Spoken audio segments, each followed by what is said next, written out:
Welcome to Stays Crunchy and Milk. If you have any questions or comments, we have multiple ways we can be reached. Around? That is one of the ways. Twitter is, of course, the best way for those of you that need instant gratification in this millennial-based world. And, of course, the show's Twitter feed is at Skimpod. That's Skimpod.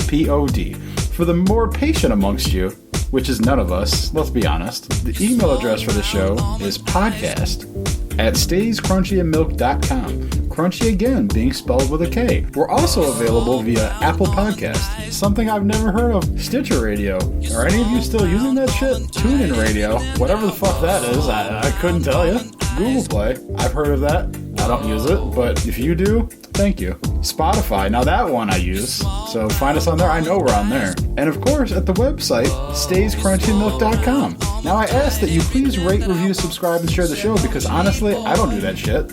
And I need someone to pick up my slack. Now, I hear that there is a group of people here that collectively discuss music, and they provide for you, yes you, a pod called Cast. It's a musical discussion show built on a hip-hop foundation, which seems to be what makes the musical world turn these days, and I hear it's pretty swell. Our personal Twitters are Tatum216, Lunchbox2099, The Real ODP, and your host, Internet's Tasty Tayrell 713. One's for the cash, two for every blunt ash, three for all the 40 brews corner crews devour, four's for the drug, sex, and power. I'll be the top dollar scholar, rocking gold collars. Why you trying to sip the juice? I'm taking swallows. Step into my zone and get blown. My ways is internationally known. Yeah, in case you haven't heard or read, have an appetite for beef and get hand-fed lead. Rapid fire echoes through your vicinity. Why you messing with this nigga from Trinity? For every shell that fell, there's a story to tell. But there's a fine line between grapevines and wine. Nah, I mean, there's no room for snitches and loud bitches. But it's always room for riches and deep ditches. That's how it be in this everlasting game. Declaring war on cops and leaving chumps slain. So maintain and put the front into arrest, or today will be the grand opening of your chest. Success, triple beam, nah I mean. Dollar bill. Now that is from my man Fat Joe from the song Success. One of them New York Puerto Ricans that say nigga a lot. And I was never bothered by it till it was pointed out by Nick Jew how much that nigga say nigga a lot. And I'm like, should that be making my skin itch? Why was it not before this? Why am I okay with Puerto Ricans saying nigga? I can't call it, people. I just am. Also, the lyrics they wrote down on this thing, it says there's a fine line between grapevines and pine. And I'm like, that's not what they said, bruh. And that doesn't even make sense lyrically. A fine line between grapevines and pine? No, it's a fine line between grapevine and wine. And that's a dope ass line. Like Fat Joe is a really talented guy who maybe says nigga too much. Maybe too much is at all because he ain't black. I thought he just found Pun's rhyme book. But he real brown. No, this was before Pun. This actually was the first album Pun had his first verse ever on. There's a song on this album of, what the fuck is it called? I think it's it's not Respect Mine. It's I don't know, but it's actually a young Pun rapping is kind of like, wow. And you can just see where he's gonna go, where he's gonna fly off to after when he spits that lyrics. You look, I look. It's a good ass song. I'm telling you right now, Jealous One's Envy, still a banger all these years later. A lot of great production on that album and so forth. I dig it very much a whole lot. Has little to do with this show, so why don't we just get that off of that, and then let me do some introducing here. Hello, and welcome to it. The Stays Crunchy and Milk, and if you're keeping count, it's episode 349. I'm joined by the man of 1,000 nicknames. The artist formerly known as Chesterfield Rockwell, the 216's own Tatum. I'm here. We're also joined by a man who was also shocked that Chef Amber Rell, who came out in 2012, is now marrying a guy and denying she ever came out. It's Lunchbox 2099. All of those statements were factual. We also have the last of the Golden Coquis, the suburban Puerto Rican. It's the real ODP, the homie Gabe. I finally got around to filling out my census today, and I got to wonder, what does Fat Joe put down for race? Man, why did you wait so long to do that? That was due like weeks ago. Yeah, wasn't that due like 3 weeks ago? Because I put things off.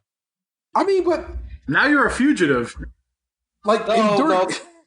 I got in the mail today a thing that said it's not too late to fill it out before we send someone to your house. This sounds threatening, by the way. I know they meant it in a nice way.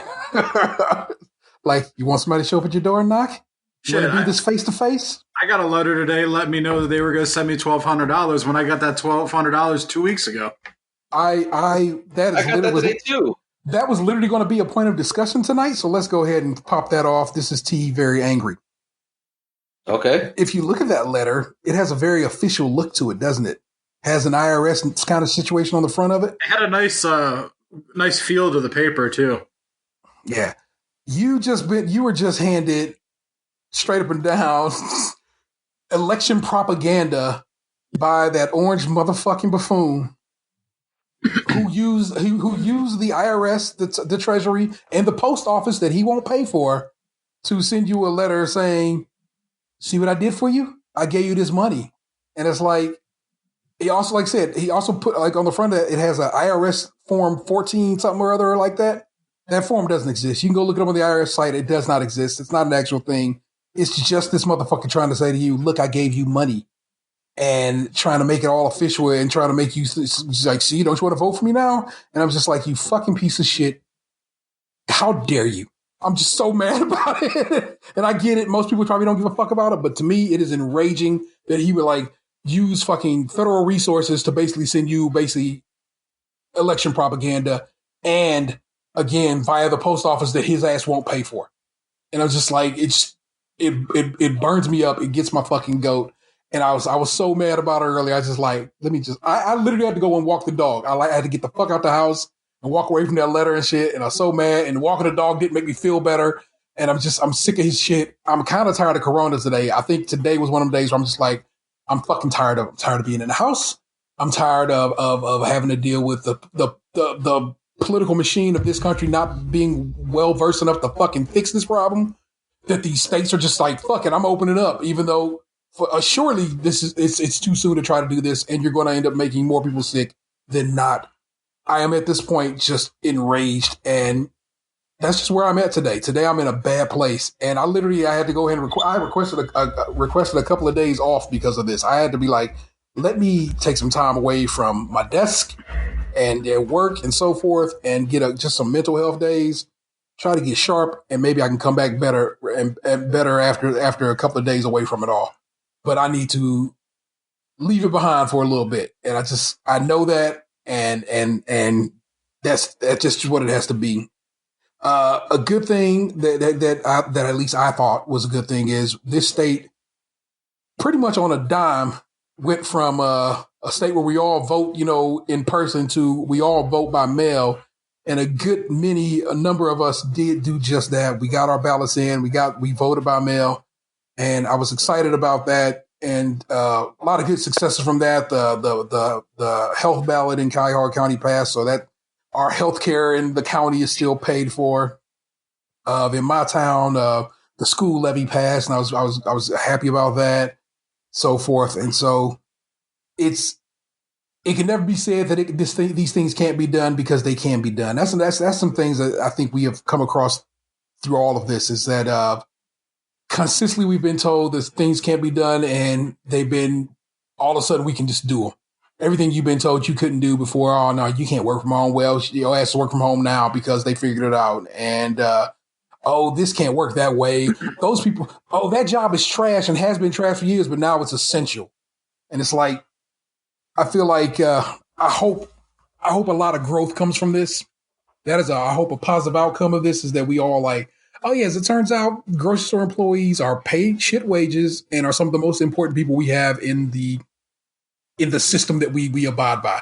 You know what I'm saying? Up and down the line, they are more important than, in some situations, than some doctors, because you don't need to, you know what I'm saying? You don't gotta be at the doctor all the goddamn time, but you got to eat. And so, like I said, today was just a day where it just finally, it struck your boy hard in his chest, and I'm just kind of tired, and I'm just on some whatever. Weighed in this week, I was up 3 pounds. Weighed in today, because I have to do this thing for my insurance, blah, blah, blah. You don't even know about all that. But I got one of those 3 pounds off. So I'm like, all right, let's just get focused and let's get right and let's be good and so forth. And I'm trying, people. I'm trying. And it just, today for me, it stunk. And it's not anything like personal or whatever like that. Like I said, it's just all of this today finally just hit me in my chest in a way that I'm just like, fuck all of this.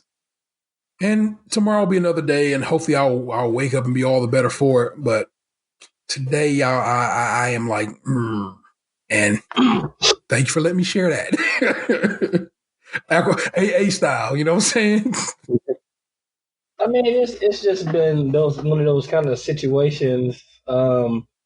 Throughout the year where it's just been massive ups, peaks and valleys, like massive peaks and valleys, not just like little. It's like either been big setbacks or little setbacks.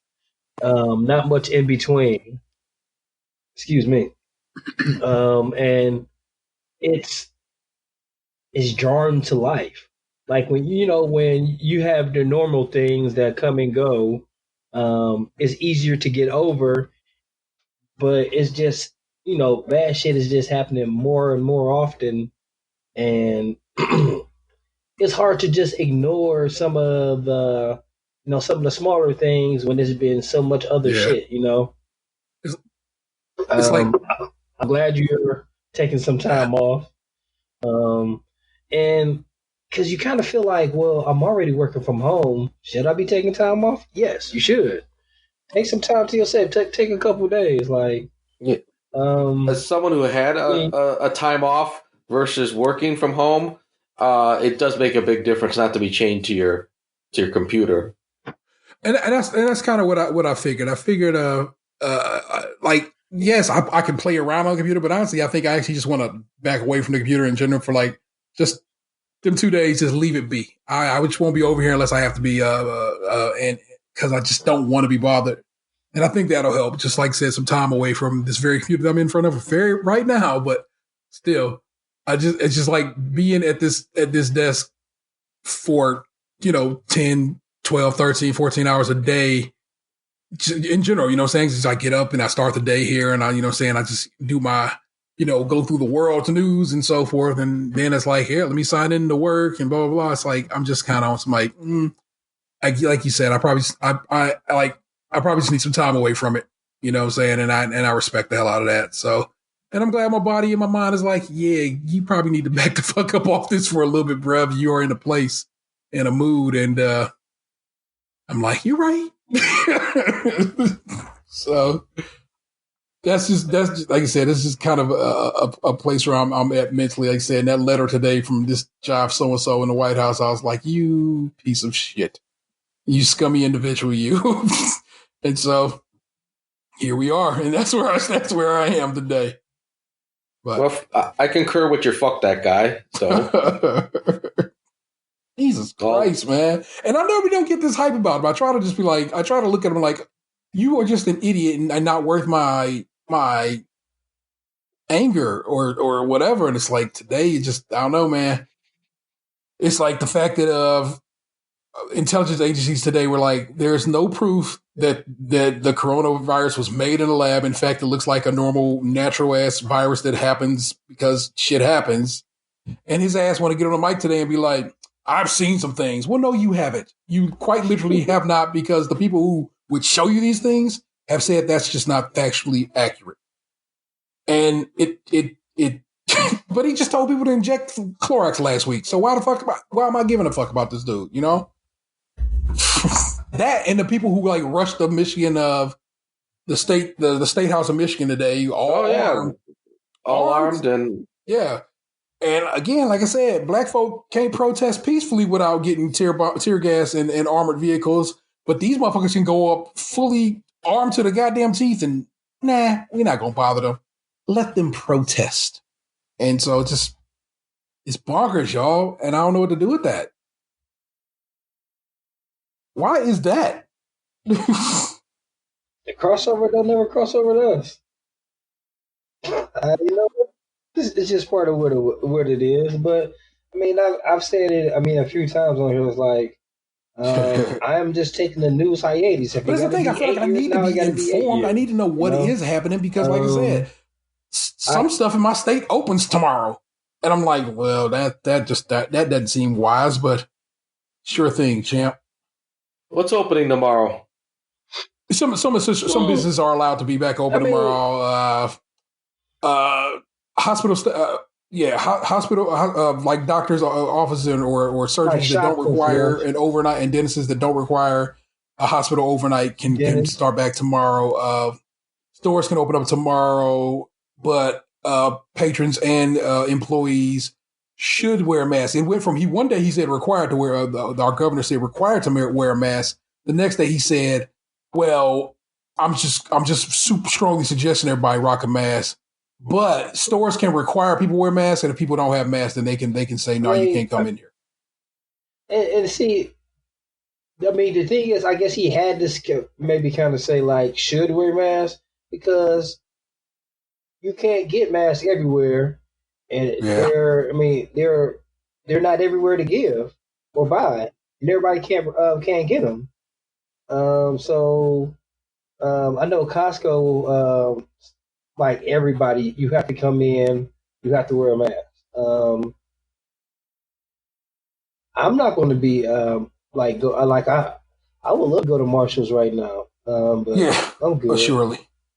I can wait. I mean, but at the end of the day, it's like, what are we waiting for? I mean, are we waiting for more bad shit? That's the point.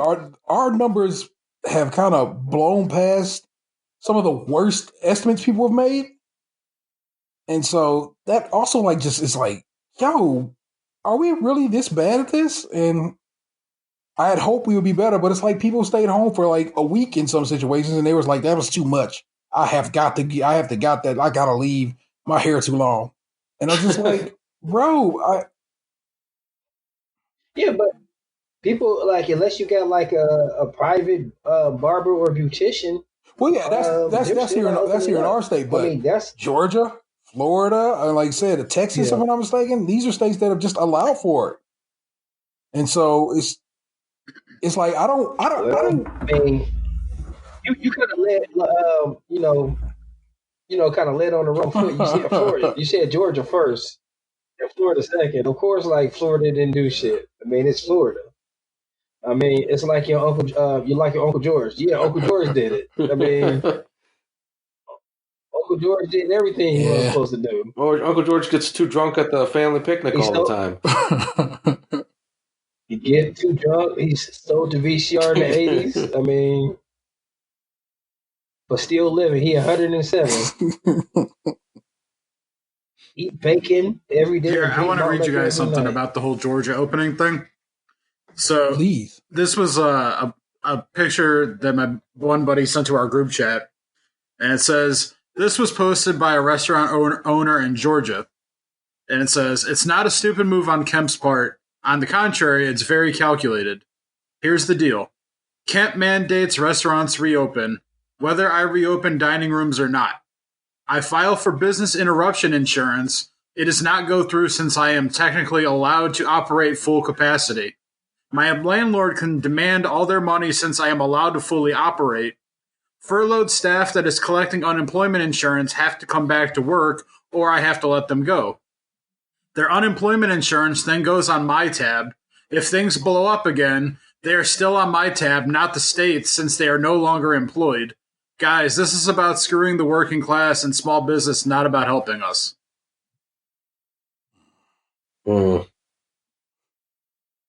Some bitch.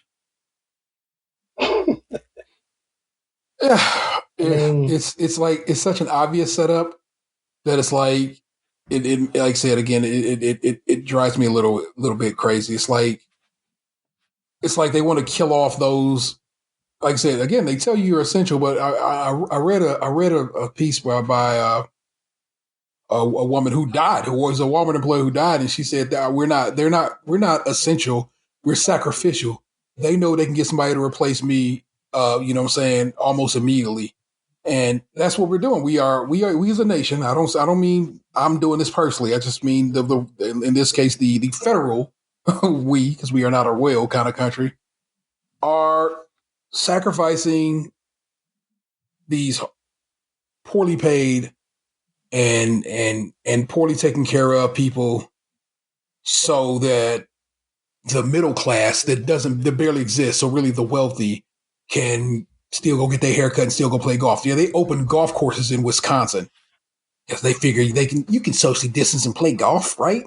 But it's like, it's not about you playing golf. It's about everybody who has to maintain that golf course and so forth. And again, it just, what is going to come of this? That I don't know. I think that's the question of 2021, really, because like from the beginning, the first thing I heard is like, even if things get better, we expect it to pick back up by fall. Yeah, because winter, of course, always brings it back around because we are once again all contained and around each other. It's like, to be real, we need to go back to tall cubicles at the office. You know what I'm saying? Kind of box ourselves away from each other. And I know that's whatever. People like the little short walls because you can see your fellow employee. But the reality of it is, man, we actually probably all need to be just kind of caged off. I've seen a lot of stores have been doing the plexiglass between the customer and their cashier. I just read a piece about how the cashier seems to be the most dangerous spot in a store at this point because you are in arm's reach of people who can just cough and get parts spittle all up in the air around you. And so it's like, I like that in my situation, Drug Mart, and I believe the small Giant Eagle in over there kind of near your house, Gabe. Have put up the plastic barriers for the cashiers because it's like, yeah, at least kind of sort of try to block them off. I saw the comic book shop I go to over there in Kansas opening up. They put up they built a plexiglass barrier, and I'm like, bro, I get it, man. I get it. You need to be in business because you need to pay your rent and your business's rent and your actual rent, you know what I'm saying, or whatever. But it's like, I just don't feel comic books are essential in a time like this. And also, in fact, I don't believe the people who distribute comics are even distributing comics currently. So the only thing you're doing is selling back issues. Yeah. But I understand that it's not essential, but people still want to feel normal, and comic books is one of those things that you use to escape. And I mean everything is something people use to escape, like shopping, and it is a sort of a pastime.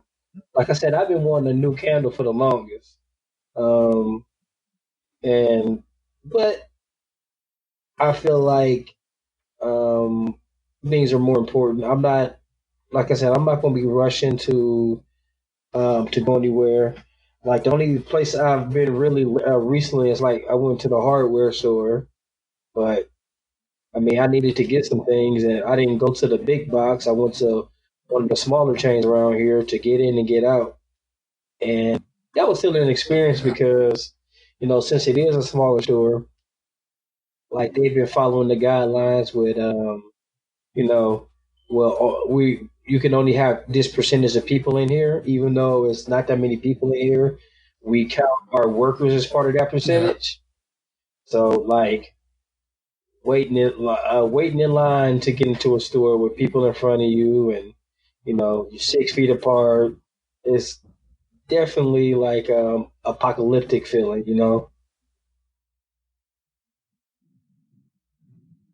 Yeah. Yeah, like I went to the post office in the car on my lunch break the other day, like 3 days ago, something like that, to drop off my mortgage check. Otherwise, I haven't stepped foot into an establishment. It'll be 3 weeks this Monday. Man. Bruh, let me tell you something. The masks suck.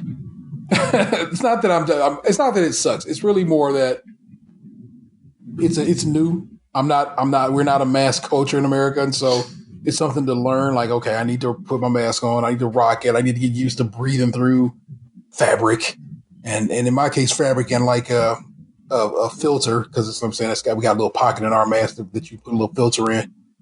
And so it's, it's kind of getting used to that, and I'm not yet. Like I said, I've been actually really good about it, but just like the little bit ago when I walked the dog, I was like, I'm not wearing this mask. Because I had to go run and do a pickup at Target. You know what I'm saying? I've been trying to like at least do that if I have to go anywhere, just do pickups. And so I'm saying I'm going to be in there. I got to rock a mask and keep my hands at bay and so forth. And I'm just like just imagine what it is. It's like, you know what I'm saying? You are being you're it's like you got to kind of almost hold your breath a little bit. You know what I'm saying? It's like the mask game is new and I'm not used to it. And I'm fat and I need to lose weight and maybe I'll breathe better with mask on. I don't know. I can't call it, but right now it's awful. I'm just like, man. But I've been trying to be good about it. I've been wearing it. I haven't been too complaining about it. But today, like I said, it's all today. I promise you, this is all just this particular day. You're feeling how I felt last week. Like I wanted to take last Friday off, but then I realized I had a work meeting in the afternoon that it was a one-on-one, so I couldn't take off. And then eventually after the weekend, I just kind of felt better. But yeah, it's similar to how I was last week. Like I just needed a break. Like I wanted to get away from the computer, just like not have to sit here for like 8 hours and be able to just go do whatever. Like the problem was once I realized that I wanted that, I knew that I was trapped no matter what because I still can't go anywhere. All the shit that I would do not at the computer is the same shit I'm doing when I'm not on the computer now. Like, so I'm like, what the fuck am I taking a day off for when I can't actually change anything? But for you, it might be different. I mean, you got kids there you can hang out with. You got a girlfriend. Yeah. I'm literally just sitting in the house with 2 cats. Well, I figure if nothing else, we can just go for a drive. You know what I'm saying? I can just get my ass behind the wheel and go. And that actually probably will be just what happens at some point. I mean, honestly, tomorrow's the first. It's not like you're really needed at work tomorrow. Yeah, I'm good. I know I can make it through it. And like I said, and then after that, I got basically a 4-day. You know what I'm saying? So I can handle it. And it will be all right. I know it will be. I'm like looking at my kitchen. I mean, I feel like sometimes, just like what I was saying with the comic book stuff, like who's to say or who's to judge to things that help you feel normal or to normalize yourself in a not normal situation. Like anytime, something's going on with you or somebody does something to you, it's not the other person. They're not allowed to tell you how to feel about it or how, like, yes, sometimes you can overreact or whatever, but at the end of the day, it's your natural and gut reaction and emotions. You need to deal with them in a way that suits you. Yes, of course, without going overboard, but get it out, throw it up, and then you can reflect later if you feel like you need to apologize or whatever. Do that, but at the end of the day, sometimes I always feel better after I throw up. I'm not one of those kind of people who, who's, strays away from it. Get it out of you, emotionally vomit. Yeah. Sometimes you have to do it. And in these times, it's very important just to try to do that. Because me and my mom talk about this a lot. Like, this is just the beginning. Who knows how long this is going to go and what's going to be really the real repercussions behind it. Because, like, this is different. This is new. And to be honest, nobody has the answers, You ain't got the answers, Sway. You ain't got the answers. I love how I've been putting that in like the chat at work, like houseway, like nobody really knows what that means. I enjoy when you guys were talking about the Travis Scott concert. Yeah. And I'm like, I didn't think one of our bosses knew who Travis Scott was. Yeah. I was like, yeah, she probably, who knows what kind of culture, that she, because she's not from our culture. I was actually relatively impressed that she was just aware of what Fortnite was in general. And I know probably everybody is, but then sometimes it's like, you'd be surprised if people are like, what is that? You know, you're like, well, it's one of the biggest, cultural things on the planet right now. How are you unaware of it? But yeah, my son just, the other day, you got to tell him to stop doing it. mm-hmm. He was just like, they're saying Fortnite, like, this is Fortnite. I'm like, kids say shit at school because he's never played Fortnite before. Yeah. Like, another example of this is like, he kept on saying, you better watch out, Dad. Pennywife's going to get you. Pennywife? Like, who's Pennywife? He's like, he's a clown and he's scary. And like, I said, okay. Oh my goodness. I was just listening to the Giant Beast cast and one of the guys has a 4-year-old as well. And he was talking about, he must have picked that up to talking about Pennywise. He said he must have picked it up from daycare or something like that. How funny! Yeah, kids at school, somebody's parents let them see it. Like, and like it is, funny just to be at this age and like, I don't think you should be watching or listening to that. Because like we were like playing some music earlier in the house, and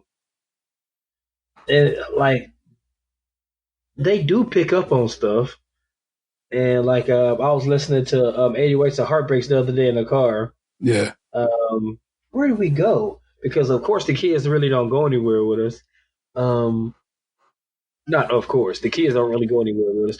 But my girlfriend was still working, and I got a check from a class action lawsuit. I mean, that's only other ways I get checks from. And I was like, well, let's just go to the ATM. And I went to one that was like not far away, but far enough for it to be a trip. And just little shit like that to kind of break up the day, because they don't really get to do a whole lot of stuff. Like, everything they want to do is closed. They want to, when we had the opportunity, hey, we'll go to here and we'll go to the play place. It's probably not going to be no more of that. Or like every time we used to take them to this one place in Solon, like they always got sick. It was like, nah, we ain't going to be going there for a while. We definitely not going to go there now. So I don't know. It's just new. It dawned on me. We had discussed how it's the end of potlucks, but it's also probably the end of buffets. Oh yeah. There's no way we could be doing that, right? Like I went to Whole Foods like early on before like we got like shit shut down like a long time. Yeah. Like, of course, it seems like a long time ago now, but like early in March, like a matter of fact, it was March 16th. It was the day. And like, yeah, Whole Foods didn't have none of their stuff out on buffet, and all their like cookies and bread and stuff was all individually wrapped. Yeah, that is something that also has to come to a close now. There's no way we can do that as a society anymore. You know what I'm saying? Motherfuckers touching the same utensils and so forth. I like I said, when you go to pick up from Target, it's over there in their self-checkout area. And so if you get to observe how they, when people are still self-checking out, as soon as they get done, somebody runs over and wipes down the whole machine. And It's like, yeah, that's it. That's what we do now. That's the life we live. And what kind of gets my goat is that's probably the life we should have always lived. We should probably always have been a little more, clean, you know what I'm saying? And been better about taking care of business like this, because It's just like it's wild filthy out here, man. Yes, yeah. things have always been pretty lax, and it is not. I'm not gonna say refreshing, but of course there are going to be some changes. But you know, Yeah. with this, like I said, there's going to be some lifelong changes. Some people would be better from it. Some people would be fucked up behind it. You know, but I mean, let's just talk about some positive shit that came from this. Like, for example, like I kind of feel like my boys are like getting along really well. Like, they're both at an age where like, oh, I can't fuck with you. You only two. I mean, yes, he's only two, but he'll be three in a couple months. But like, he's to the point where like they can talk to each other. Um, they play with each other. They like, well, if you want to do this, we can do this. And nah, I don't want to do that. I want to do this. They're fully to the age where they're brothers now. Yeah. And sometimes it's terrible when I told them to take a nap and they just sit there and talk for 3 hours. That's pretty interesting. And like they both have different catchphrases. Oh, catchphrases. Do tell. Yeah, so my youngest son would be like, "What?" And he'll look at you real strange and like wait for you to answer him. But it's just the way he says it. It's like, what? That's and my 5-year-old will be like ask you something, but before you can even answer it, yes or no. Now that I would like to. I do wonder where you picked that particular one up from. That's got a particular. That's got a particular vintage to it, Yeah, I don't know where either one of them got that from because like neither one of us talk to each other like that. Nobody talks to like yes or no. Hey, Dada, can I watch Backyardigans? Yes or no? Yes, that's the move. Get you on like, wait a minute. Hold on, man. I'm like, I give you definite answers all the time. Get off my back. It has been fun to see the kids. Because basically they're in school together, so they just kind of vibe together. And like I said, if those who follow me on IG, when I put up that Travis Scott concert, they both sat there enthralled by it, but they hang out a little more and they chat a little more, and it seems like I said, it's like a forced tightness. You know what I'm saying? Like I'm certain they will hate each other again someday, but right now it is nice to see them kind of hold it down for each other and just riding for each other in general. You know what I'm saying? And they've been okay about just general chores and shit, which is kind of nice because they're not normally. Yeah. Yeah, you know what I'm saying? It's like, but also this thing, I'm not fighting about chores, bro. It'll get done. that's because that's who I am. Yeah. But Vanessa is very much like, I want this shit done, and come on, man. And I'm just like, child, I guess, but I'm not really worried about it. But because she is my partner, I kind of have to, you know what I'm saying, oftentimes side with her in matters like this. But it's just like, I promise you, I don't care. Because at some point it will get done, and I'm not in any rush or worry about it. Because, like I said, it'll get there when it gets there. So I am. That is where it becomes a problem because I am so patient, I guess, in one regard, and like I said, she is impatient, and it's just like it can lead to problems because it's like. I told her to walk the dog. She will walk the dog eventually. Relax. Because I know she will. I know my kid will eventually get around to it. It's not a rush, but it kind of is a rush because the dog need to go take a shit. You know what I'm saying? So it's like I can get both sides of that coin. And at the same time, it's not really, I don't find it rushing. I kind of feel like, and I get caught up in this sometimes too, like I'll ask somebody to do something. And the way I am is when you ask me to do it, I like to do it and get it done, so I'm not putting it off, so I don't forget. And I sometimes forget that everybody's not me. Everybody's not. Yeah. I try to be considerate sometimes to a fault, and I end up getting upset or sometimes my feelings hurt because I do things right away out of respect of what you're asking me to do. And sometimes people find that disrespectful when I'm asking you to do something and you don't do it right away. It's like, oh, I do it and I get it done. And like, well, you're being you're not considering my feelings because I'm asking you to do something.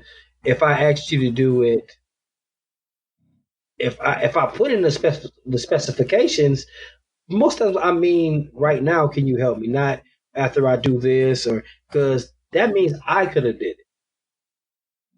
So Yeah. like I kind of had to, you know, not really like put off my expectations because most of the time I don't know, some things I'm a control freak about certain things. Like I'll rather do it myself than um, get those kind of like results from other people.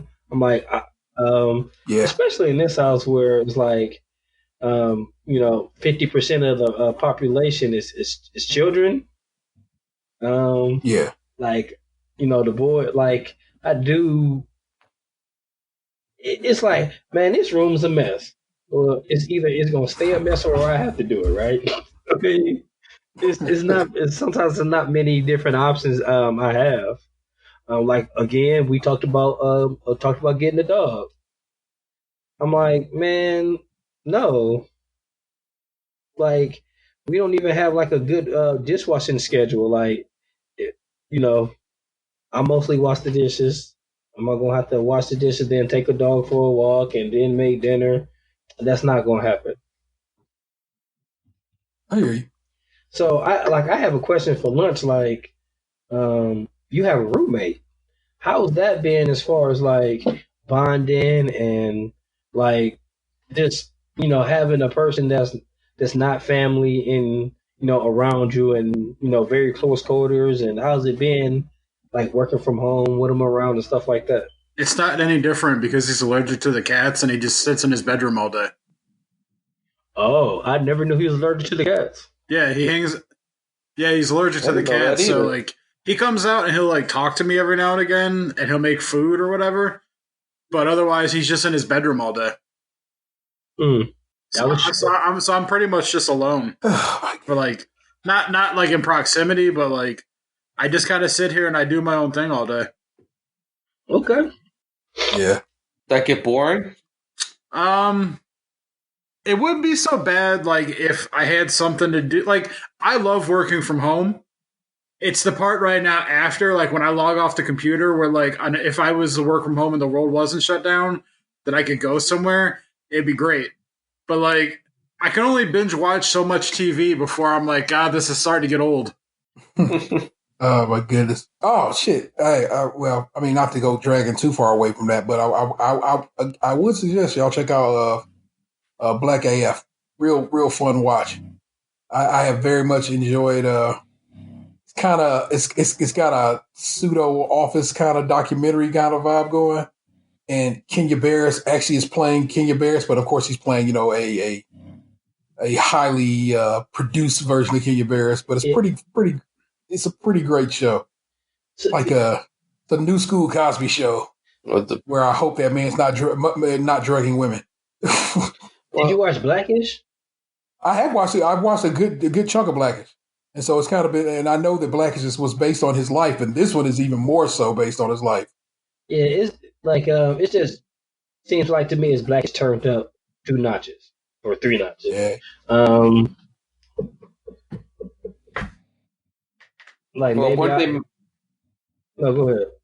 No, I just thought it seemed on Twitter they were upset because Rashida Jones is not black as fuck.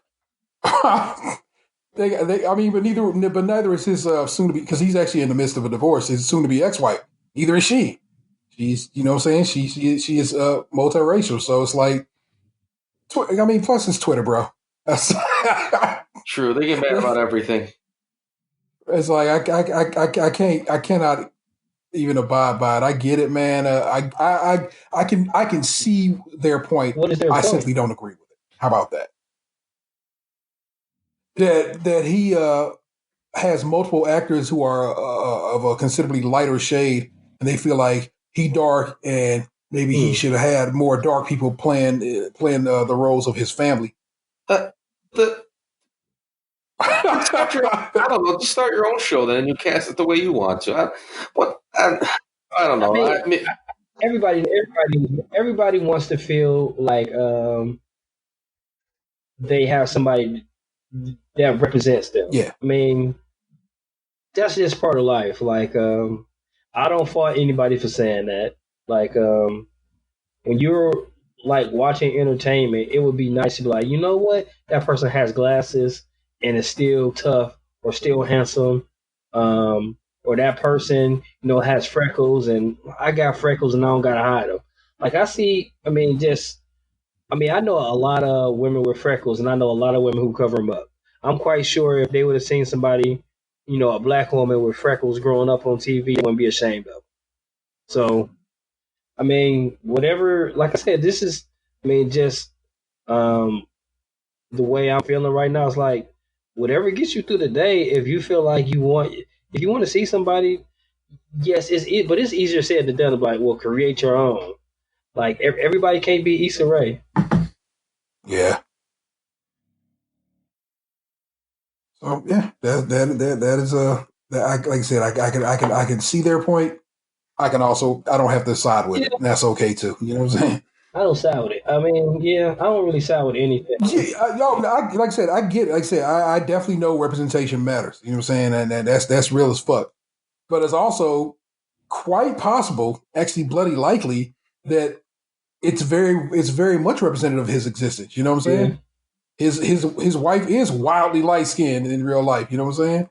He do have some dark skinned children in that. He has all the children run the gamut of shades. So it's like really you just mad about Rashida Jones, and that's okay. Anthony don't like Rashida Jones either.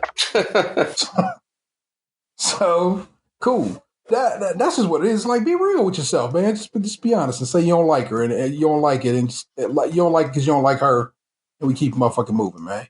It's just there you go. Okay, be clear, cool. Anthony doesn't because then we know the field we actually playing on. You know what I'm saying? It's not really, and I'm not saying for all these people, because some people, yeah, like I said, it may be that truly they are like, I would like to be seen and be represented. But in some situations, just motherfuckers don't like him, and if they can cop to that, then maybe we all understand. We all playing the same sport at that point, and we know what field we on, and we know what we're discussing. You know what I'm saying? If it's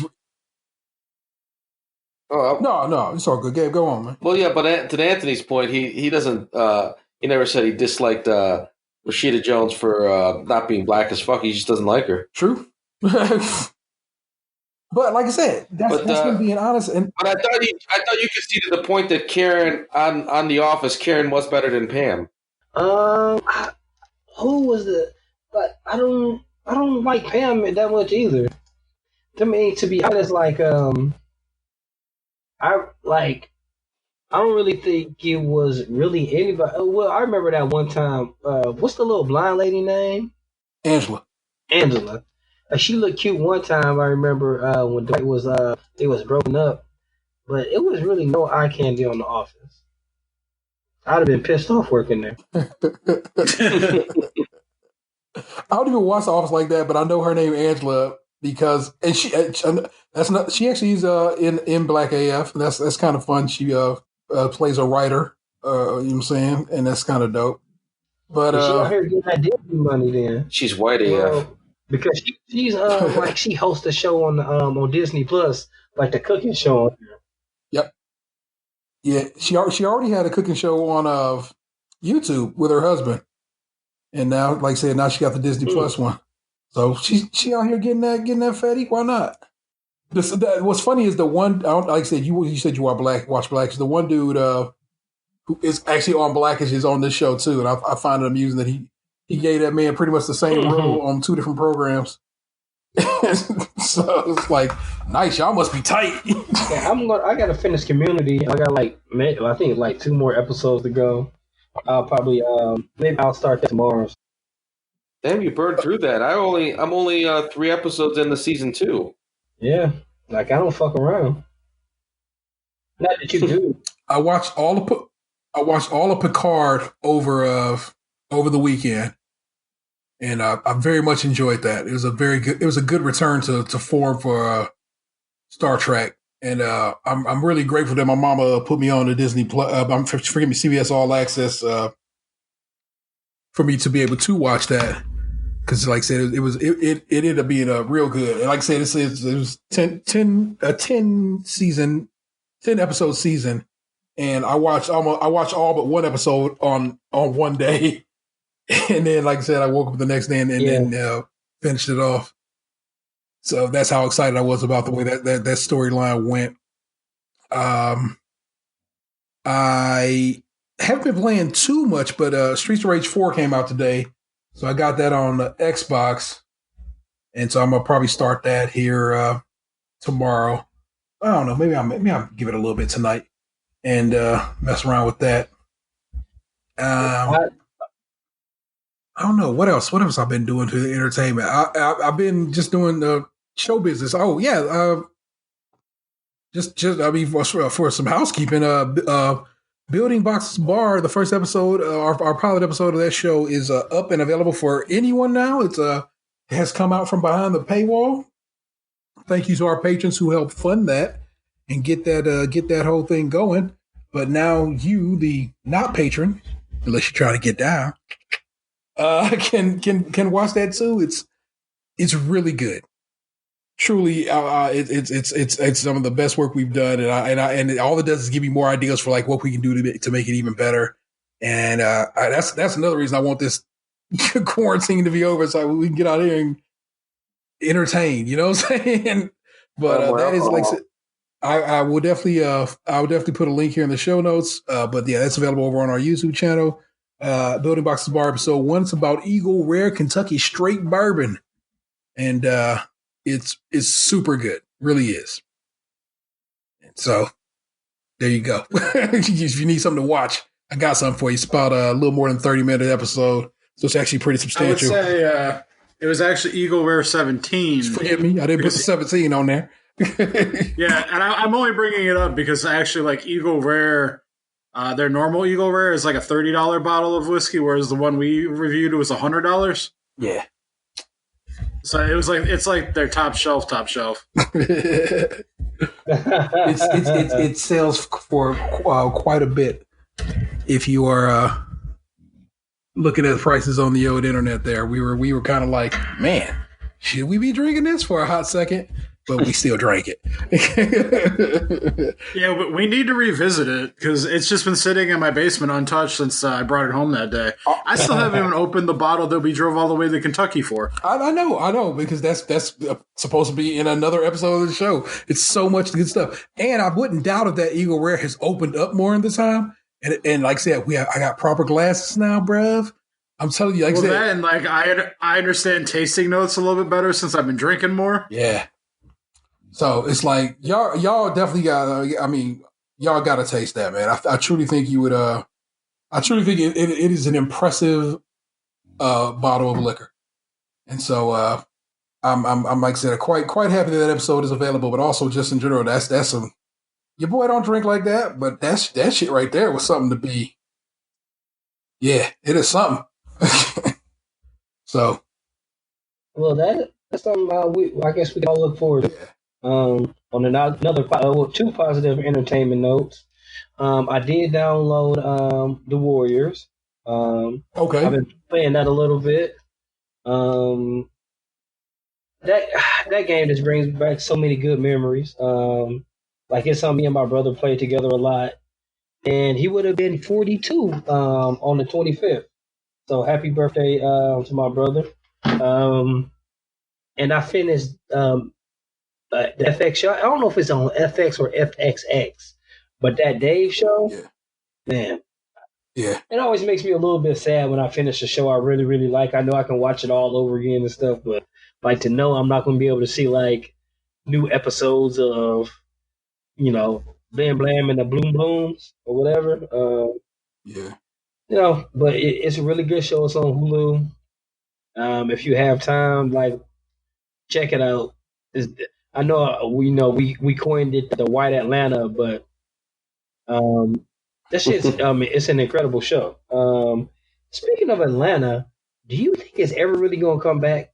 I actually think so because one of the actors on there, crap, I got the guy who played the guy who ended up with the gun, but then not with the gun at that one season. You know what I'm saying? Like the gun was no. Remember the airport and Ern put the gun on him, but then that dude still ended up on the plane. Yeah, that dude who played him was talking about how he was on, I think maybe Culture Kings or some one of the podcasts I fuck with, and it was talking about how he can't wait to get back to that and what they got in store because he said he already know what they kind of got. I just kind of feel like planned. If they do another season, it's going to be just, you know what I'm saying, another season, and that's it. Because I don't know how they can keep that going with so many people blossoming so fast.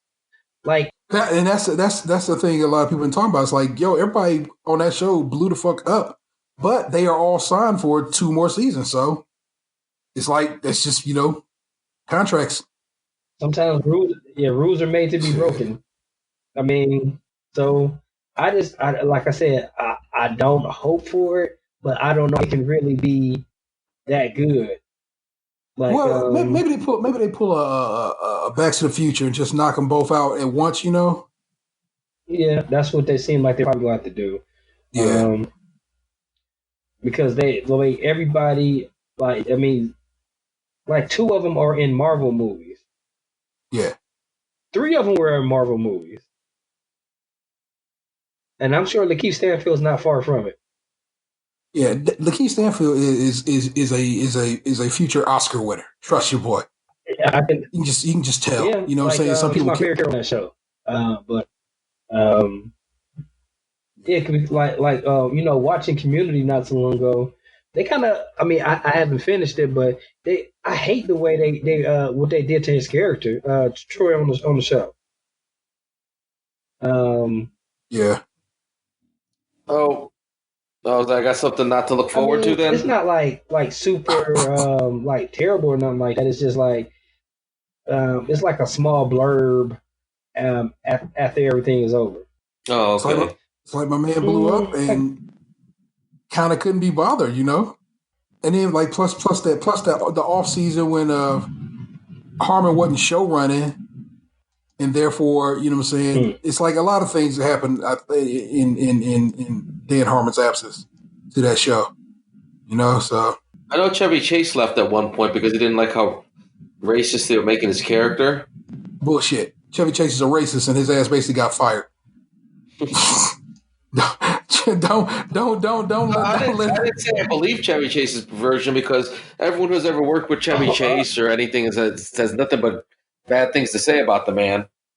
And finding out Ellen is a piece of shit has been one of the most has been one of those like, wow, these are revelations. Oh, Ellen's a piece of shit. I haven't heard truly one of the most hated women in Hollywood. So with that being said, yeah, it's like you know what I'm saying, that shit is all performance art. You know what I'm saying? People straight up don't fuck with her. Is it like, do people really not fuck with her, or is it just like certain people don't fuck with her? Because she seems to still be doing pretty well liked in the I can't call it, but I who was on her show? Somebody was on her show, and she was like, I would have liked to have been invited to your birthday party. And she goes, well, Ellen, you were invited. And she goes, what? What are you talking about? And like, that's like, it's a fun and it's one of those very uncomfortable situations. He goes, well, I did speak with this person right here. You were invited and you didn't come through. And so it's like, and it's like, it really was one of my oops situations. Cause it's like, oh no, you just put her on And so, like I said, it's like people know they got to be on Ellen's good side. It's like people got to be on Oprah's good side. You know what I'm saying? Because that's kind of juice she got. But yeah, she is apparently really unliked, and people don't really like to fuck with her. But they just know that they got to go kiss them rings because it's different. How Rosie was like back in the day, how Rosie O'Donnell always had like during her her hey day, like like the Queen of Nice, but actually like more people kind of say like that wasn't her personality and not the way she could really keep it up. Or Well, yeah, that's the point. It's like they people say like her staff like fears her, like you know what I'm saying. She like is like she like I said they apparently Kevin T. Porter, who hosts Good Christian Fun podcast. It's a podcast you should check out. If just in general, it's a really fun podcast. Had put I think either he wrote a Medium piece or it just started as a Twitter thread, and everybody and their mama started getting in on it. Like, yep, here, let me cite some examples for you of the trash that she has done. It's like, wow, I didn't know it was this wild in the Hollywood streets about Ellen. So, yeah, like I said, she appears to be all these things. Like when they come out, it's like it becomes like one of those things where like, all right, well, we accept that this person is, kind of not good, but like I said, she pushes culture. You know what I'm saying? The soccer moms everywhere bow to her. If you saying if you go blow up on her show or do well on her show, you can be very much loved and adored by people who spend money. You know, so suck it up. that's how they know who Nicki Minaj is and Cardi B. Yeah. So it's like, okay, there you go. So I just it's one of the ones you have to kind of like, wow, who knew? But like I said, Dan Harmon had a show called Harmontown for years, and he didn't give a damn about spilling all the tea about Chevy Chase and Community and stuff like that. There, he also had to admit to having sexually harassed a woman, and one of the few times where a motherfucker who came out of that better for it. And there's an episode of This American Life where they actually they discuss that. And they go into it in detail, and the woman who was harassed said how much she actually forgave Dan, but also learned how to forgive herself. You know what I'm saying? And because she felt responsible in a way for it having gone down like it did, but Dan had kind of even took that off her shoulder because he was like, "Nah, that's me." That was all me. I did this dirt, and it was very much uncool of me. Not just uncool of me. Uncool of me. It does a disservice. He. I don't know his apology. If you heard it on Harmontown, I did hear it on Harmontown, but also like I said, they played most of it on that episode of This American Life. This American Life it's a good episode. It's outstanding actually. You know what I'm saying? It's rare that people. It's rare that we as a people, we always say we want apologies, but we don't really accept them. You know what I'm saying? We know what it is. You think you want revenge. Yeah, we want heavy-handed revenge. Yeah. And in this case, instead of revenge, it was an apology and a real ass apology. And because of its realness, because of its genuine nature, because of the nature of his apology, it just be like, well, that's what a fucking apology should be. The better, that does sound like a good apology to sexual harassment. It's better any apology to sexual assault that doesn't involve I didn't do it. She's not my type. You can only go up from there. No, what had happened is she had said on. I was referencing somebody we all were talking about earlier. I know. But basically, it started on Twitter, and she said, "You know what? You can." Basically, it became it was a Twitter back and forth between those two for a little bit, and then then went on Harmontown and, like I said, laid it all on the line in a really excellent way. And like I said, it's not like I'm a Dan Harmon super fan. I do fuck with Rick and Morty, and I do love Community, but it was just sometimes you need to hear that kind of shit. You need to hear somebody just be like, "This is what happened. This is how it happened. This is what I did. This is my point in all of this." And this woman is not lying. She ain't bullshitting. It really did go down like that, like this. I am terrible for having done this. She, because if anything, I've made her doubt her skills as a writer. I've made her doubt herself as a person, and why that's fucked up. And it touched me. But for the woman who actually received that apology, it was good for her. You know what I'm saying? And I good to her and good for her. And I'm like, that's kind of dope, because you don't get to hear that. You get to hear people who just like, I didn't do it. And well, there you go in jail, Mr. Weinstein. Suck it up. Because probably you did. You too, Matt Lauer, just to lock him up. So that's how that goes. Matt Lauer going to jail? No, he ain't catch a case, but he, saying he got fired and probably will never work in the game again. And I wonder if his wife stayed with him. Seems like probably shouldn't have, but you know what? Also, what I'm saying? Who am I to deny somebody for being faithful today, boo? You know what I'm saying? Ain't call it. No. So they held it against Hillary for staying with Bill. But I always said, like, if she would have divorced him, then she would have been, oh, you don't even stand by your man. How are you going to stand by this country?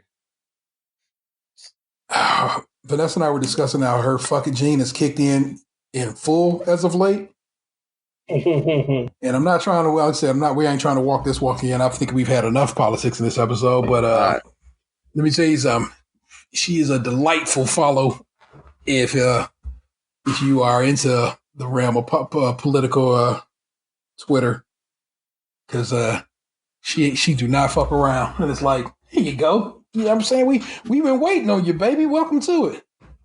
Oh, sweet Jesus. What's been going on with y'all, man? As always, the question becomes, how y'all doing in the apocalypse? And in general, how y'all holding up? I'll let Ant go. I think I'm doing pretty fair for a square. I mean, things aren't perfect, but things ain't super terrible. Just trying to maintain through this life and world, and try not to upset the people around me. That's it. I mean, what else can you do? It's not like I think I sent it to you guys. I might have posted that shit on Instagram, but I was like, man, 2020 was the wrong year trying to get your shit together. Yeah, everyone came in with 2020 vision, and it just they were stabbed in the eyes for the trouble. He got hit in the face with that pocket sand.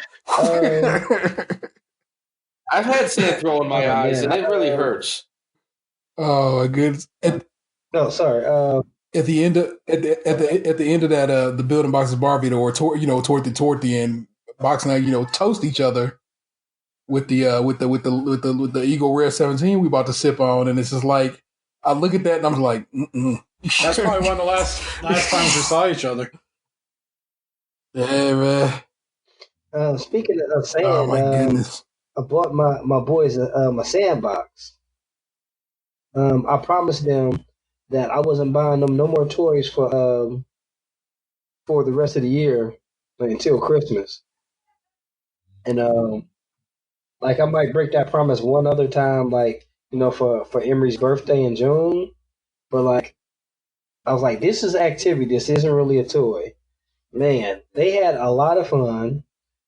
Emery got sand all in his face, but he didn't give a shit. And he threw the biggest bitch fit ever when it was time to go. Not a BF. He was so mad. He was kicking the door. He was just beside himself with anger. And I was like, well, you get to take a bath. He was like, I do? All right. Well, I'm playing the tub. But yeah, he was mad. I see you on a flip, Pop. I ain't never seen him so bad in my life. Like, I don't want to go to the house. No. It was so bad. I was like, man, I don't want to buy y'all shit else. It was just like, he did not want to come in the house, and he was fucking serious about it. So I picked him up and I talked to him like, man, well, it doesn't matter what I said. Except for, I guess, for the bath part. And then he got his hair washed. Both my sons don't like getting their hair washed at all.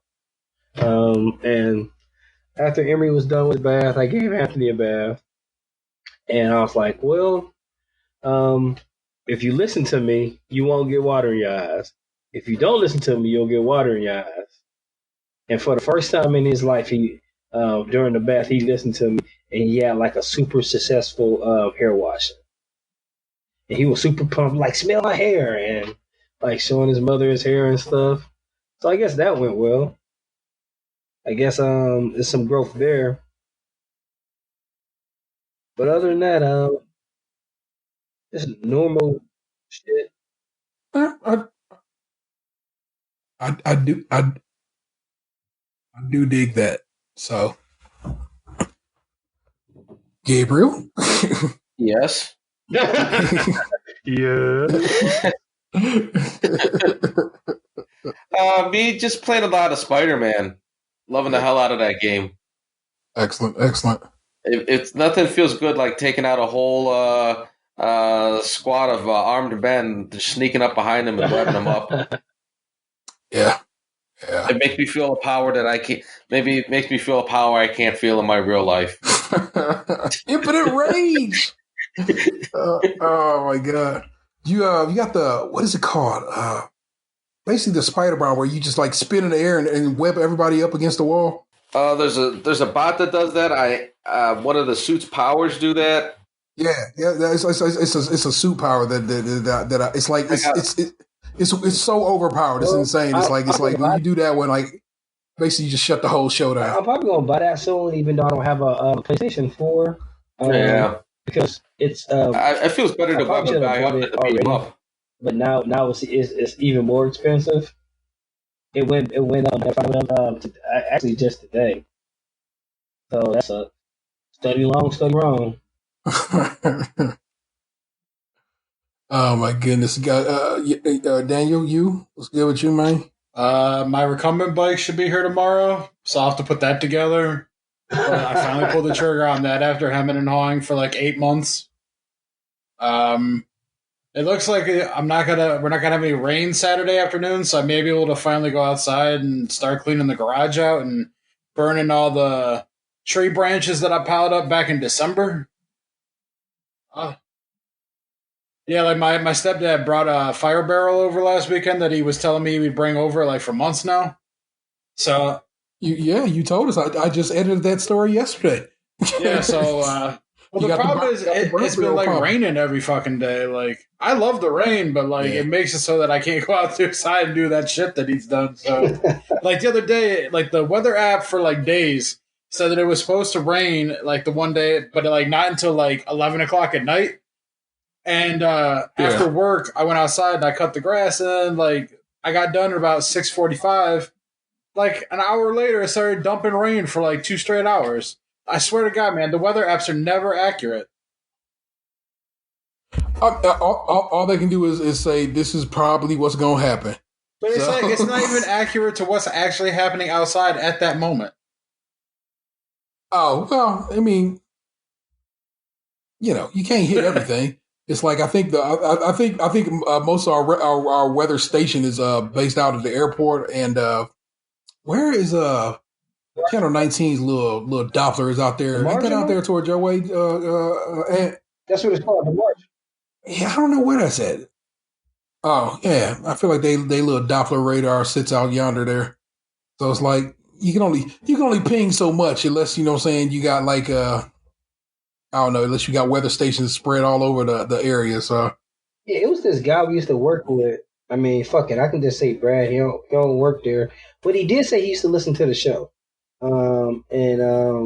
He did it. I forgot what branch of the military he was in, but he used to have to predict the weather. Not like He was like, not like that. He was from Ohio, but like strangely enough, had like this kind of southern twang to his voice. Maybe he's from Eastern Ohio. I don't know, where is he from, Lunch? I know he lives down near Akron area. That's all I know. Okay, but that's more than I can say. Thank you, Lunch. You're welcome. Dynamite drop in, Lunch. And like he was like, I used to have to predict the weather, not like that bullshit they used to say, like on the news. I used to have to do it and be accurate about it. So I thought he had an interesting job, only to end up working and sit next to me. Shit, he's been gone for like 3-4 years now. Yeah, and he complained about working a lot. Oh, he's still infamous to this day as the guy who called off at the end of the month every month. I always liked it. Like, it was a guy next to me okay, so Brad sat behind this guy, but the guy who sat next to me was infamous because he had to use the bathroom and went to the women's bathroom. Constantly took off his shirt at work to put on another shirt from his desk. Used to do push-ups at his desk. Used to stand on top of his desk. And like... Move that block, T. Move it. And it then like was like when like the division that he worked for was like the first person to get fired. So, yeah. Because people don't get, like, we get laid off, occasionally and stuff like that. But, I mean, I can count on my hands how many people got, like, no, you got to go. Kind of fired. I can't even call it. So, yeah. I've been getting an absolute fuck ton of records. I, have been just so in my record zone that I kind of... you see a lot of stuff you had ordered and it's just like all coming in now? Indeed, a great many a thing. It was just in the wind. It's finally showing up. I got a fucking a shipped notification from that Kanye record forever, but it came on like 420, and that bitch has not moved since. It's steadily like label created, and I'm like, y'all motherfuckers didn't ship shit. You made a label. God damn it.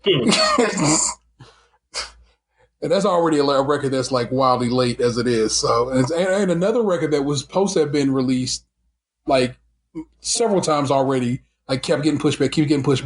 And I was like, let me email them and be like, what the fuck is going on? Because they ain't told me shit. They're like, unfortunately, that record was pushed back until June. And I'm like, y'all motherfuckers is really out here playing me on this fucking record, man. It's like, come on, bro. That's because it was supposed to have come out in October, got pushed to January.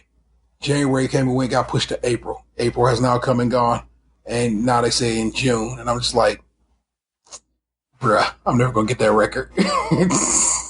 Fuckers. But yeah, that has been kind of a fun, whatever. One because it's like I love spinning records, but I make content with the motherfuckers. So it is a record sitting behind me right now that I really would like to open, but I'm like, I'm waiting to see if anything else come in before I open it.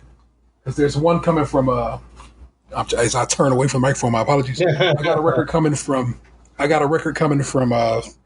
England that was supposed to that will show up when it shows up, because anything mailed from England seems to take forever, and anything I order from Japan seems to show up goddamn instantaneously.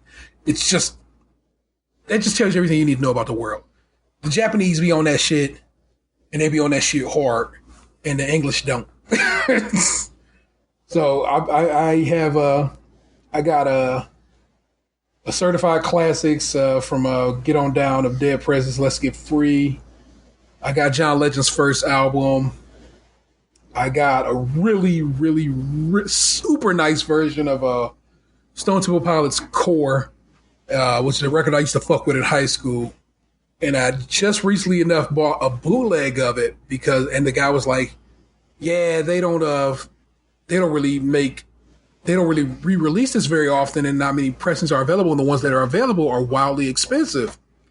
And even though the bootleg sounds pretty nice and looks pretty nice, I just wasn't satisfied with that. And so I jumped online at some point and was like, that bitch right there on Target. And I was like, let me double check. So I go on to the record company's website, and I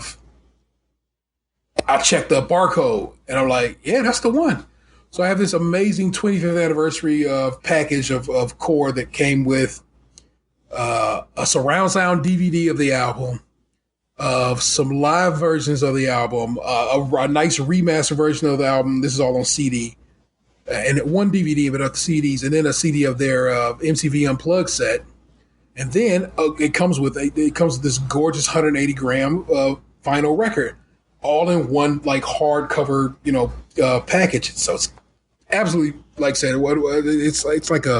it's one of the jewels of the collection at this point, and because it's just so really well done. And I got it for like $60. It's like it hardly costs anything compared to what I've seen it going for on Discogs. And like I said, I think for a record that has rarely been repressed. So I was like super hyped to have gotten that one. That's been a good get. It is getting to the point, and Vanessa always laughs about it because she knew it was going to come at some point, that I might have to expand the shelving I have for it. And like I said, this is something she knew off the rip, and of course she did, because if nothing else, I got a smart partner who can cast the future, sort of. You know what I'm saying, in that regard. But IKEA no longer makes the shelf I have in the color I have it in, and so I'm like, fuck.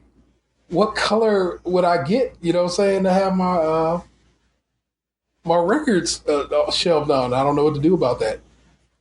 So maybe it'll just look dope in a two-tone.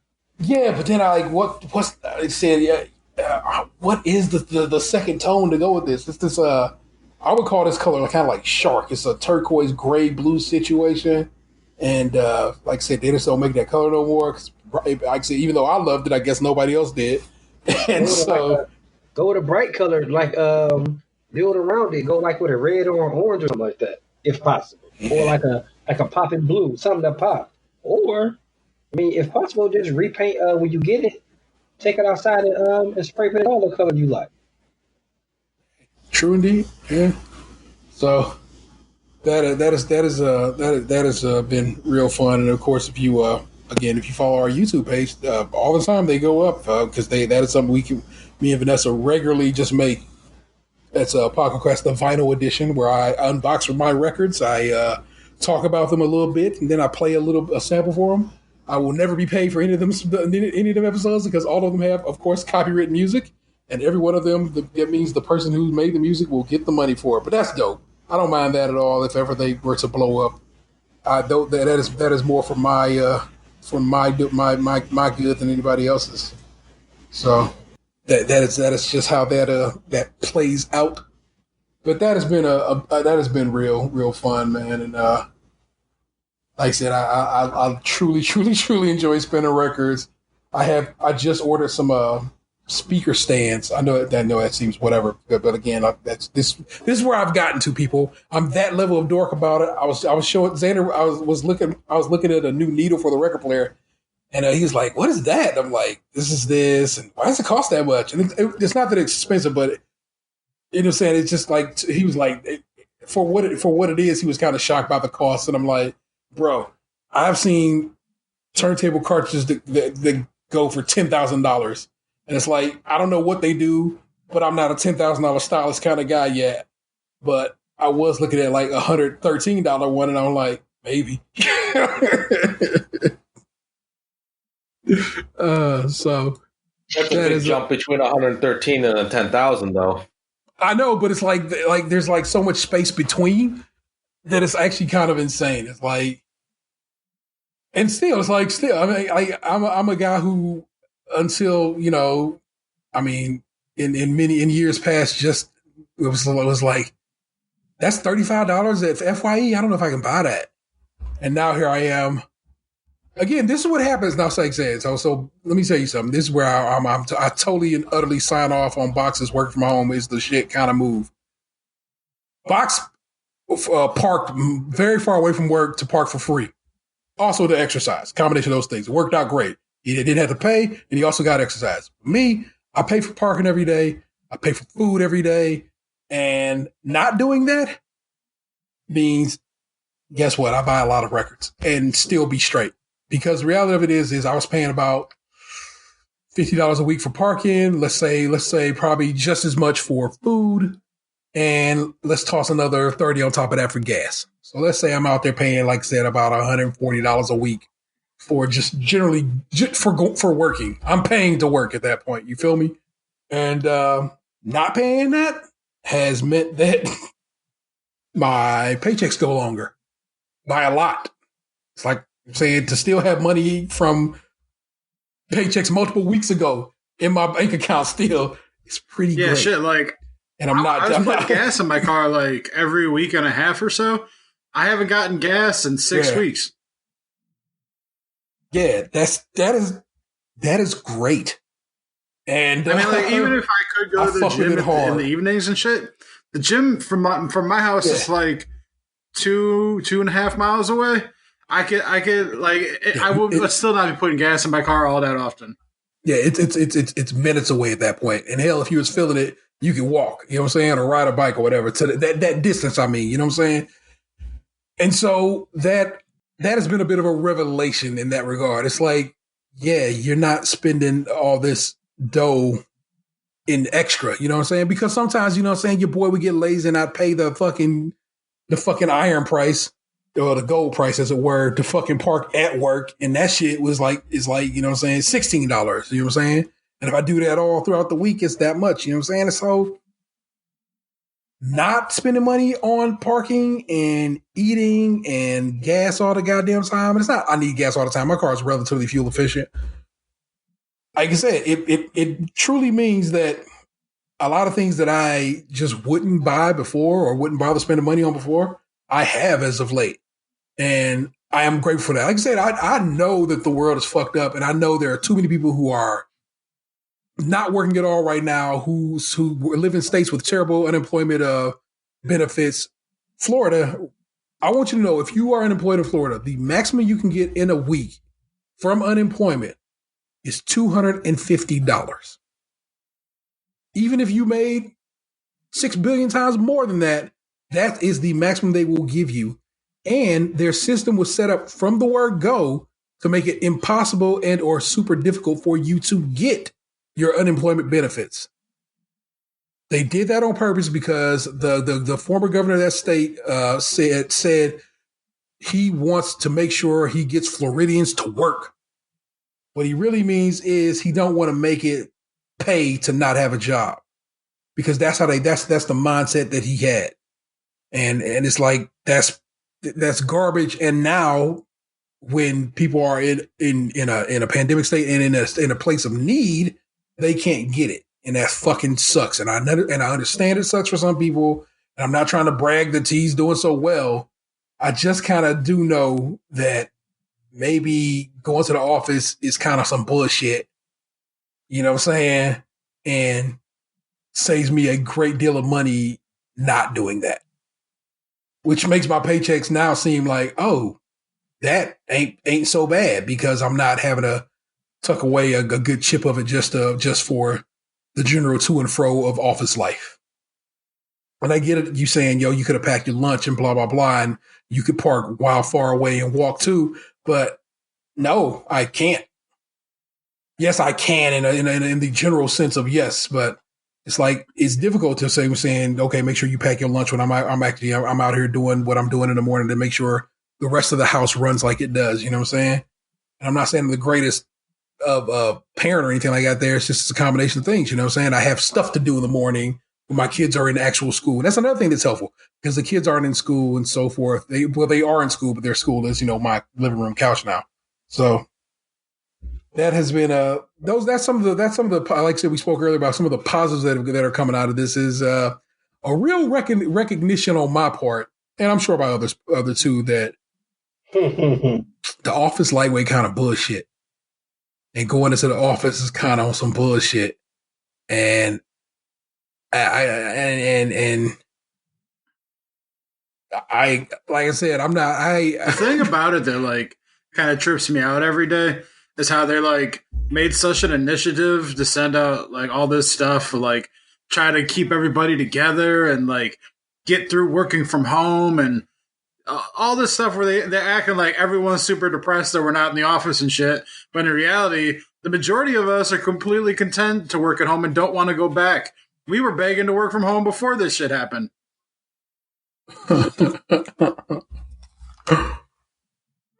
Yeah, like I said, y'all know I complained about it and it was like, yo, I'm not too big up on this, but I have made a way to be kind of big up on it by understanding my finances a little better. And let me tell you something. I may not be at 6 months of cushion that the world said we needed, but as it turned out, the world was fucking lying, and they ain't had 6 months either. So, who has 6 months of cushion? That's what's recommended. You're supposed to have 6 months of cushion in case some shit goes sideways. I know, but like, who has that? No one. Not AMC. Not not any of these companies apparently that are all taking L's right now and on the verge of bankruptcy and or are just in general going bankrupt right now, such as multiple oil companies and so forth. Oh, so we were getting lectured by these all these finance so-called experts and the Elon Musk of the world and everything. Like, we should have the cushion and blah blah blah. And months later, not even months later. What, like two? We're talking about 2 months later. Well, that's why like the 2 months into the video. It's like they didn't even. No, go. I'm sorry. I was going to say they didn't even have 2 months of cushion. Feel me? Not 6 months like they talking about we supposed to have.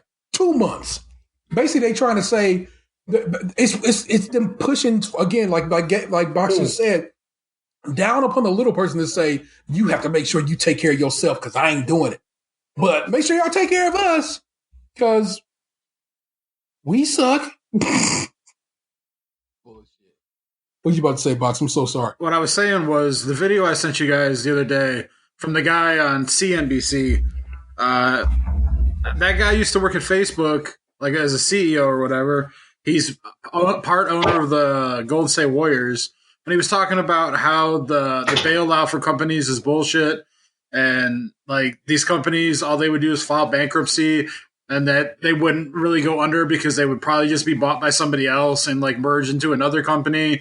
So like Wall Street like kind of tricks you into thinking that like if this shit's going to be a catastrophe and like everyone's going to go under, when in actuality the only people that are going to go under are the people who like buy stocks in those companies that don't work there, that speculate on the value and just try and profit off other people's work.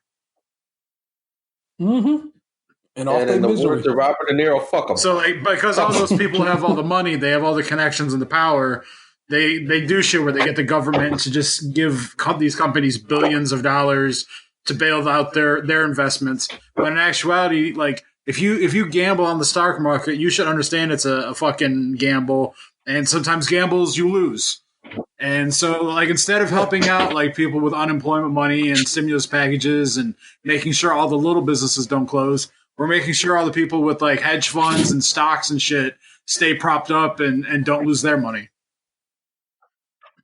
So these guys are like, they're like going to Vegas. Only instead of when they got a bad hand, they go to the casino or whoever, and they say, "Hey, I need some better cards here. Could you help me out?" Yeah, pretty much. That's exactly what is happening. Yeah, they go. They are always playing with house money because they bought the house.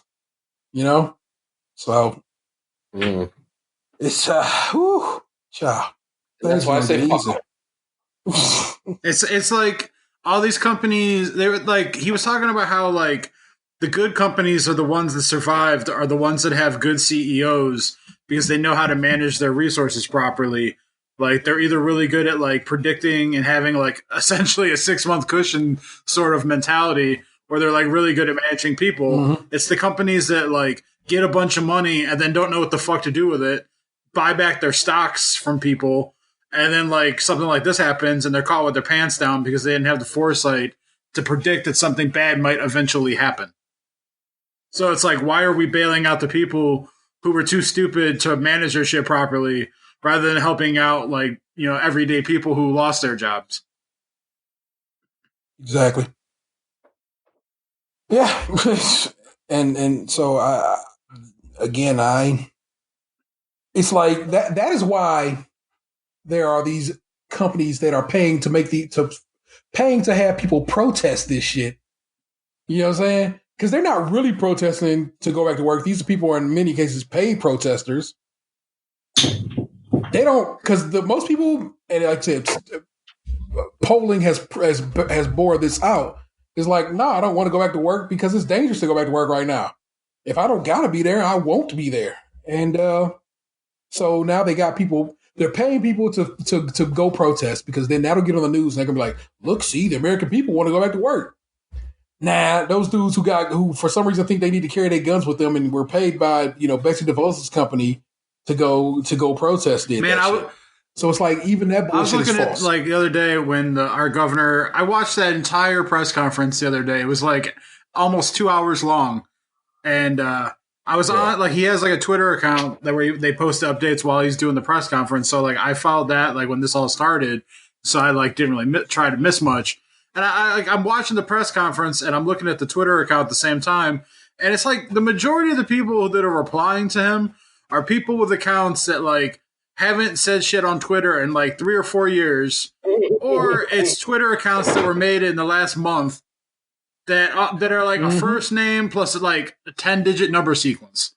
They don't seem exactly like real people, or they're too chicken shit to actually say their real fucking name. Yeah. It's straight up bots, and it's just so this is just all paid for, bought and paid for, and I think we're getting pretty wise, kind of hip to the game to notice what's what, but not everybody is, and so what are you gonna do for those that aren't? Yeah, I get that. I'm in the privileged position of my company is allowing us. So I guess our company, since 3/4 of us work at the same place on this thing, but our company is allowing us to work from home. So I haven't been affected by this other than I can't go places very much right now. But even when shit starts to open back up, they're talking about this shit being in Ohio at least into next year. When this shit opens up, you really think I want to go back to the office and be cramped amongst the people that one, yeah, I didn't want to be there to begin with, but do you think I really want to be there now? We sit in cubicles right all up next to each other. I'm surrounded by people all fucking day. You think I want to go back in the office knowing goddamn well this shit's still going down and I'm surrounded by people and I can't get away? Exactly. So I'm saying, yeah, we wildly tied up in that office. I'm saying, folk coughing on each other. There's hundreds of fucking people work up in that place. Man. There ain't no spreading us out. Yeah. There's not enough space in that building to do as much. So, yeah, that's just not going to happen. Baba, not going to work. Whatever. What is his name? Not going to work here anymore. Like he said, office space. Oh shit! I feel I work just fine from home. Nothing for me is any different than it is in the office. There's no fucking reason that I should have to go back to that bitch this year. I don't want to go back at all. But I shouldn't have to go back this year. There's my feeling on it. And people I haven't been militant about it, but every time we have a call or something comes up, I go I don't want to go back, right? I want to work from home, right? I am harping on it. I want them to know, and I want to reinforce them knowing that I know that they know that I want to, not go back. And I ain't the only one. I know for a fact I ain't the only one. Yeah. Well, like I said, I'm on board, baby. I'm with you on this fully. I have truly embraced the work from home life, or if I can work from home all the time, maybe there's a way that I can maybe we can 1 week on, 1 week off. You know what I'm saying? I can fuck with that, or I don't know. Either way, man. Yeah, I think I'm thorough on going back to the office. And or something got to change dramatically about how I get there. You feel me? Yeah, it's like, and when you realize just how shitty our setup is, it's part of like, dude, I've been like not wanting to go to that office like every day for the last 2 years. It's like I work overtime on a weekday, especially in the fall. It's like I get off at 6 normally. Say I have to be there for an extra 2 hours. By the time I get out of the building, it's pitch fucking black at night.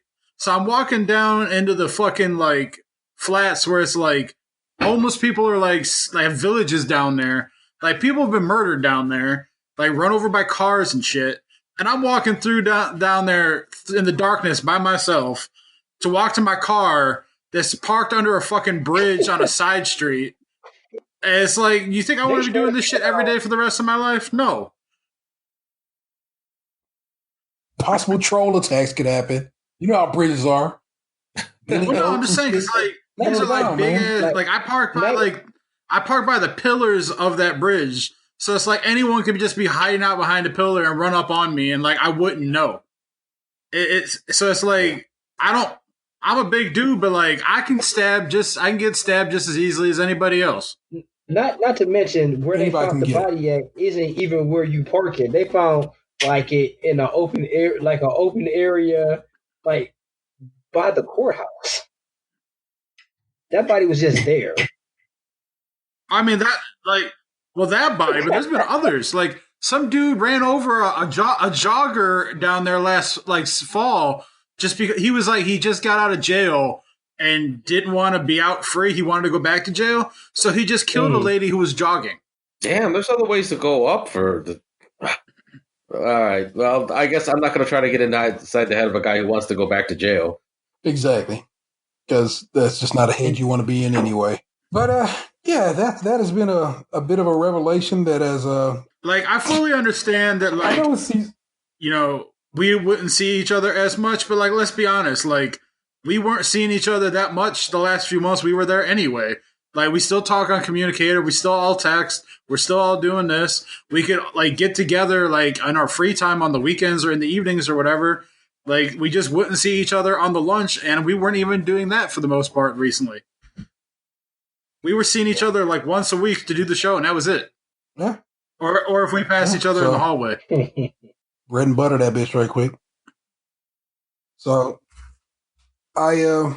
you are correct, and like I said, I want to cop to that and be like, yeah, Box is right this whole goddamn time. This work from home shit is trill in that like there's just so many benefits for me that it outweighs the negatives like so greatly, you know? Yeah. And that's just something like I said, that's something I think I've just come upon recently. Like I said, when I was like running the numbers and I'm like, bruh, that's still money from 2 paychecks ago. That didn't happen. It just doesn't. And it has not happened in my entire time. We got the government money and like I got like some extra money from work or whatever, taxes, but like I have almost tripled my savings in 1 month. Yeah. I am up to 3 months cushion now. Like my goal is to get to that 6. Like I'm literally charting it, you know? Like that's like I paid off my car a couple months ago, so now getting the savings was my next goal. Once I got the 6 months cushion, then I felt like I could breathe. Like if something around here broke or whatever, like I knew I had it. That was my next goal. And it's like, because I've been working here, like I ain't been going anywhere. Like the only money I've spent recently is like, I bought the recumbent bike, but like, I know I'm going to be here for a while and I wanted one anyway. And like, I haven't been able to work out because I don't have access to a gym. I don't really have like hardly anything here in the way of workout equipment. So, and it's been raining like almost every fucking day. So like getting out of the house to walk hasn't really been doable like all that often for me. So I dropped some like $300 on a recumbent bike. It is what it is. It's kind of a need and a want. So it checks 2 boxes. But other than that, like I've eaten out a couple times to support some local businesses, and I've just been sitting here watching TV. Like I haven't gone anywhere. Like my gym membership's frozen, so I haven't spent money on gas. I haven't spent money on the gym. They've been reimbursing shit. Like I'm getting a car insurance reimbursement. Our job's reimbursing me for internet or reimbursing us for internet. Like I've got like money coming in from all these different avenues where I'm just like, I don't want to go back to having to drive through rush hour traffic in the morning and, walking 20 minutes away from work in Murder Central and like putting all those miles on my car. And like, I just don't want to go back to that. Yeah. Agreed. It's like, anything, the positives so outweigh the negatives that I can get around it. You know what I'm saying? So that is exactly the case. I'm not saying I'm not at 6 months cushion or anything like that there, but my savings has been growing as opposed to my savings having to be like, oh, let me move some money out of there over here because I spent more money this week on food than I expected to or whatever. It's like my savings has been on a steady growth without me touching it. And when I did touch it, that last time, I immediately got to replace it. You know what I'm saying? It's like, oh, I'll be straight.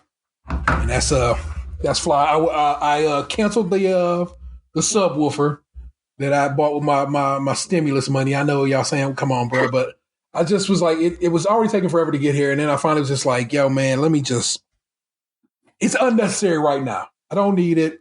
It was just a dumb purchase. And like I said, as I sit here and watch my savings kind of grow, I've been kind of looking like, let me get a little more fiscally responsible, if you will. My credit card is mostly paid off. You know what I'm saying? I've been carrying a slight balance on that one just because I from all I read, you're supposed to carry a bit of a balance. So I've been trying to keep that. That's a fallacy. What explain? Oh, okay. I'm not coming down on you, but that's just some shit that they say.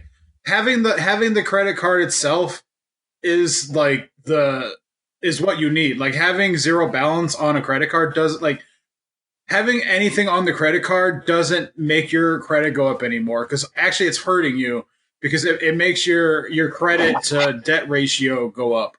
Like just having the credit line is what you want. Like it could sit at 0 for 7 years, but as long as you have that card open, it builds your credit. Well, there you go. I didn't know that. Yeah, my financial advisor box just put me on the game. So if anything, I will try to get that paid off all the rest of the way then here shortly. Yeah, like I pay my shit off like as soon as like the money goes on. Like if anything, I just put it on there for the credit card rewards at this point. Yeah, we were just talking about that the other day because yeah, me and my girlfriend were just talking about that, and like I was like, I was with a company I really didn't like. She was like, "Well, like it's paid off, just leave it there, just don't touch it." I was like, "Well, that's what I'll do." Yeah, because like your credit history is built up by there's multiple factors, but one of them is like length of the credit line. So like you just want to have a credit card and keep it open for as long as like you can. Like 20 years would be great, because it just shows that like you were able to manage that credit. So like you could literally have a Discover card, have it active, throw the card into like a drawer, never even carry it with you, and as long as that account's active, you're gaining a credit history. It's like why sometimes too, like when people don't have enough credit lines, because that's the other thing. You want to vary your credit to help get your score up. So like having a car note does help your credit score, even though it's like it helps it and hurts it in one way because it's a variance type of credit, but you also have a massive debt then, so your credit to debt ratio goes way up. But like a mortgage payment or a student loan, a credit card, like having a couple different types of credit helps you. Like rather than just having 27 credit cards and nothing else, they like to see variance in that way.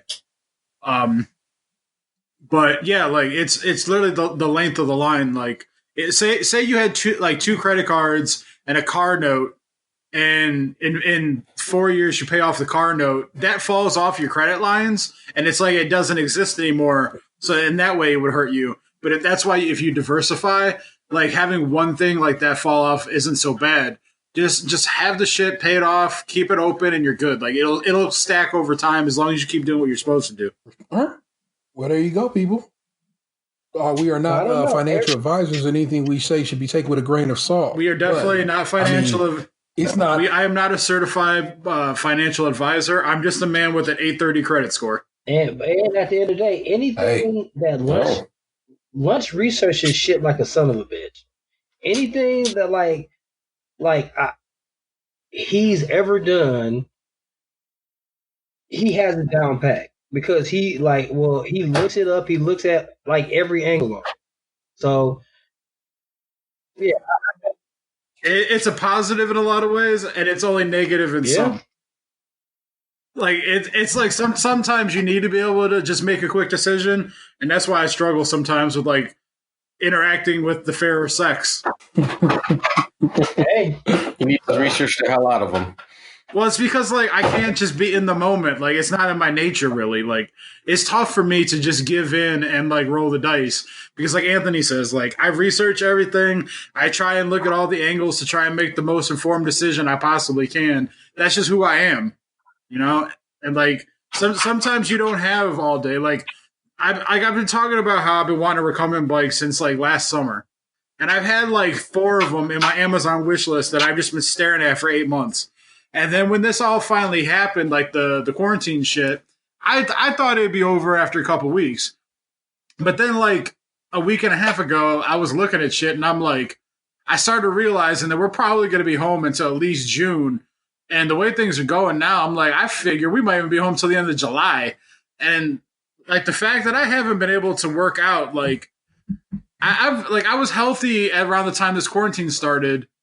So it's been 6 weeks now. And I'm not upset right now, but like, I know that I can't keep sitting here and doing nothing because like, I know I've put on some weight. I can tell. I'm not like, you know, I haven't gained it all back. But, like, I know I've put on weight since this shit started because, like, all I've done for 6 weeks is sit up in the house, not work out, and probably eat more food than I should because I'm not doing anything, so my body isn't burning as much. Whereas, like, before, yeah, I was walking to and from work, and, like, I was bowling on Tuesdays, and, like, I was actually doing some shit that kind of, like, checks and balances it. So it's like, I'm like, okay, well, I'm going to be here for a while. I've made the decision to buy a recumbent bike. And then, but like they were out of stock for like 3 weeks. Finally, like I checked again the other day, and like one of the ones I was like thinking about buying was in stock. They had like 3 of them. I saw it at like 9 o'clock in the morning, and I talked to Anthony about it. Then I talked to T about it, and I hemmed and hawed. And T was like, you know, you work so hard to get yourself where you wanted to be. Don't throw it all away. You know, like just pull the trigger. So I was like, yeah, he's right. So I went back to Amazon, and like in those 3 hours of me hemming and hawing and thinking about it, they all sold out. So then I went to another one that I had on my list, and it was like $5 more, and that one was in stock. And I was like, fuck it, I'm pulling the trigger. We're doing this. I already thought it through. Like, just buy it. You know, I finally pulled the trigger, and it'll be here tomorrow. You go pedal your way to victory.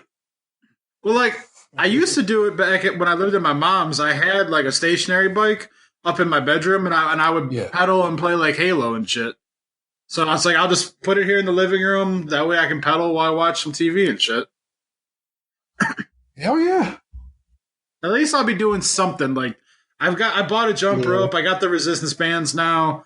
Like I have a few like couple like 5-pound dumbbells, so I can do a little like some little aerobics type shit, but like I don't have like 25-pound dumbbells to be in here doing bicep curls and shit. Well, I told you I talked to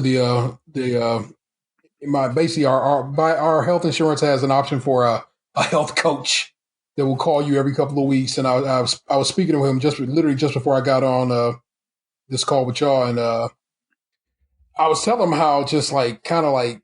Yes, I walk the dog, and that's the thing. And I'm just fucking kind of sick of, you know, that being the only exercise I get. And he's like, all right, well, what can we do? What can be some shit we do? Like, you know, hell, we'll start at Monday. And I'm like, well, the reality of it is I could probably do some general calisthenics, some push-ups, some crunches around the house. And he was like, well, here, man, how about, have you ever heard of this method? I forgot what method he mentioned in particular, but he's like, basically, instead of just saying, yes, I'm going to go do, you know, X amount of push-ups, stuff like that. He goes, how about every time you get up to go pee, you just do 2 push-ups? And he goes, and just let that kind of grow from there. You know what I'm saying? And then next time you're doing 5 and so forth, and just try to work yourself in that regard. And then he goes, at least over the year, you will have done, you know what I'm saying, maybe 2,000 push-ups. Well, that's 2,000 more push-ups than your ass would have did anyway. You know what I'm saying? So why not? And I'm just like, Yes, I did. it was. So that's the thing. So we all know what we're supposed to do. You eat less or you eat right and you exercise, and it just kind of works because that's just how the body functions. But I don't do it, and I don't do it with enough regularity. But then I talk to somebody whose job it is to literally talk to me about this stuff, and he's like, "Let me pull something out your hat, man. Have you considered increasing your proteins by this much?" And not even something that was like an outlandish amount. It was just like, look, studies are showing like if you start the day with, like, I want to say something like 30 grams of protein, which seems like a lot. And actually, let me tell you something. It's a great deal of turkey bacon to get there. Turkey bacon is like two grams of protein per slice. So it actually is taking a lot, but it's actually kind of low calorically. So it kind of works. But like if you start the day with that much protein, so just breakfast, hit it hard on the protein at breakfast, it kind of keeps the machine running in a very good way the rest of the day. And that shit is what I've been doing. I've been, like I said, I'm out of turkey bacon currently, but I've been hitting eggs this week. How many eggs is that? Shit, I don't know, but I've been just making like little 4-egg omelets every day, man, and just going at it like that. And I've been eating boiled eggs. Yeah. I mean, you just check them, saying. Like I did I was doing 3 a day. I was doing 3 a day, eating yogurt. 1 egg has 6 grams of protein. Yeah. So you need like 5 eggs. But not everybody's going to hit that 30 to start the day with, and hitting that 30 is a slight bit of a challenge. But I've just been trying to make sure I actually start with a protein-packed breakfast to begin with. And the reality of it is I have been losing weight. Last week was a little tough. I'm saying we found out, you know what I'm saying, I told you I got somebody close got tested positive, and that shit kind of fucked the house up, you know what I'm saying? And it was all wet and rainy last week, so I really didn't get out and stroll as much as I should. And I suffered for it, man. And so I told you, when I weighed in Sunday, I was 3 pounds heavier than I was the week before.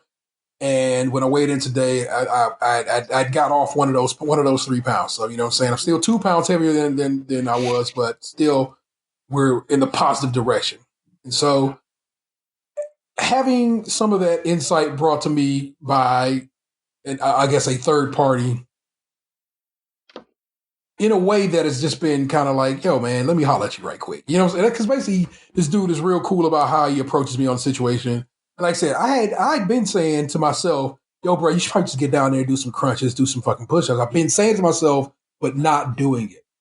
But when it gets flipped to me in a way that makes it seem easy to me, yeah, man, all right, before you go up and hit the head, just drop down and do 2. 2, I can do that. You know what I'm saying? That's a good place to start. And I'm like, all right, well, that's a good place to start.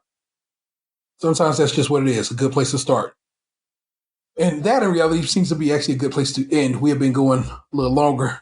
Well, probably right about as long as we normally do go in these days. So it is all good. I have us scheduled, penciled in right now. You know what I'm saying? We use pencil because that way you can erase the amazing, the fantastic, the dope Seth Macy to be on the show with us next week. So I'm pretty excited about that. Assuming we pull that off, so that's going to be a delight. And he's blue checkmark, people. See, he's super excited to be on. He said he had actually said he is always wanted to do a skim proper, and I'm like, well, that's dope. You know what I'm saying? Again, people you fuck with us. Just gonna point that out to you over and over and over again, and I dig it. Again, Building Boxes Bar, first episode of that show is up. It is, again, can't say it enough. It's so good. Vanessa did such an amazing job on the edit. And like I said, we are only going to get better from here. I have been buying shit left. Box 2, we've been buying shit left and right to make this show work. We got all kinds of various glasses and shit and various liquors and shit. And we is ready to make this show rumble as soon as it is responsible to do as much. And I'm very excited for just that. So give the YouTube page a follow and get in on the ground floor of some greatness, people. Fun ass episode, man. Dig it a whole bunch. We are streaming on Sundays over on Twitch, twitch.tv/Stage Crunchy and Milk, all one word. We are on Twitter, and we'll chat with you any number of days. Box and I both have access to that account, and therefore we can make it happen if you need to chat with us. We are on Instagram at Stage Crunchy and Milk. We out there doing that damn thing. We are everywhere you think we should be. And in addition to that, you can go buy some shit from us if you want to from tpublic.com, Stage Crunchy and Milk, all one word. We out here. And to quote the Bodega Boys, the brand is indeed strong. We just trying to make it stronger.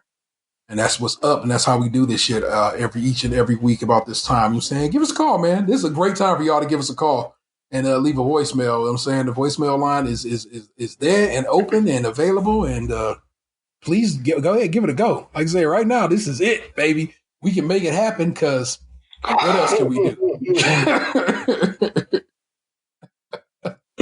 We here every week, people. This is 349. We hitting 350 next week. 350 next week. You know what I'm saying? That's kind of fly shit. I dig that a whole lot. But as always, that's my man Tatum 216. Yep. It's a Lunchbox 2099. In the living room. I was going to say in the building, but I realized I'm not like in the same building. It's a building. That is true. That's the real ODP. In a house. Did you hear when he disappeared for a hot second and then came back? Nope. No. Yeah, you didn't. That's how good he was at it. Like a ninja. You know what I'm saying? Ninja. Rap. I am the internet's Tayrell713. You've just been podcasting. I know you loved it. Peace. Hey, what happened to you? You used to be beautiful.